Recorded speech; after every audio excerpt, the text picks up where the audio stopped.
এভাবে একটা ম্যাচ হারা যায়, সেটা বাংলাদেশ না থাকলে এরকম একটা ম্যাচ হারার স্বাদটা মনে হয় পাওয়া যেত না, ঠিক আছে।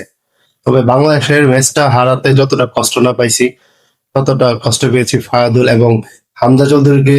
তাদের একটা ছবি দেখে, তাদের যে ম্যাচটা শেষে তাদের যে অনুভূতিটা ছিল সেটা দেখে মানে আরো বেশি কষ্ট পাইছি, ঠিক আছে। ম্যাচের 12 মিনিটে যে গোলটা হামজা চৌধুরী দিয়েছিল, অসাধারণ একটা গোল। সেই গোলটা বাংলাদেশে যারা খেলা দেখছে, ঠিক আছে, সবাই খুশি আত্মহারা ছিল। তবে বাংলাদেশ হাফ টাইমের পর দিয়ে যে খেলাটা খেলছে এটা আসলে কারো কাম্য ছিল না। লাস্ট মিনিটে গিয়ে 98 মিনিটে খেলাটা যখন ছিল, একটা কর্নার কিকে ফাহাদুল একটা গোল করে খেলাটাকে সমান করে নিয়ে আসছিল, ড্র করে নিয়ে আসছিল। তো বাংলাদেশ এটা বরাবরই করে থাকে যে যদি ম্যাচের 1 মিনিটও বাকি থাকে, তারা 1 মিনিট সময় খেলতে পারে না, একটা গোল খেয়ে যায়। সেই কাজটাই বাংলাদেশ আবার করলো, আবার দেখিয়ে দিল। অনেক বছর আগে একটা ম্যাচ ছিল যেটা ছিল ভারতের সাথে, 1 মিনিট সময় ছিল, বাংলাদেশের জিতা ম্যাচ ছিল, ঠিক আছে। ওই ম্যাচটা বাংলাদেশ হেরে গিয়েছিল 1 মিনিটের ব্যবধানে।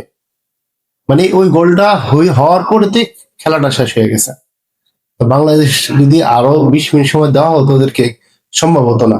ওরা বুঝেই না যে 1 মিনিট কিভাবে পার করতে হবে, ঠিক আছে। ডিফেন্সটাকে একবারে উঠিয়ে উপরে নিয়ে চলে আসছে, ঠিক আছে। আর বাংলাদেশের ডিফেন্স যে একটা দেখলাম, ঠিক আছে, মানে কান্না, শুধু চোখ দিয়ে পানি আসে নাই ওদের। এত কষ্ট করে ম্যাচটাকে ড্র করলো, শেষ ম্যাচ ডিফেন্সের কারণে ম্যাচটা হেরে গেল। ফাইদুল তার ফেসবুক পেজে বাংলাদেশের জনগণের কাছে সে একটা লিখলো যে সরি বাংলাদেশ, ঠিক আছে। আরে ভাই, তুই সরি বলবি কি জন্য? আমরা সবাই, ঠিক আছে, আপনি ভালো খেলছেন, ফাইদুল অনেক ভালো খেলছেন, আপনাদেরকে অসংখ্য ধন্যবাদ, ঠিক আছে, সবাই ভালো।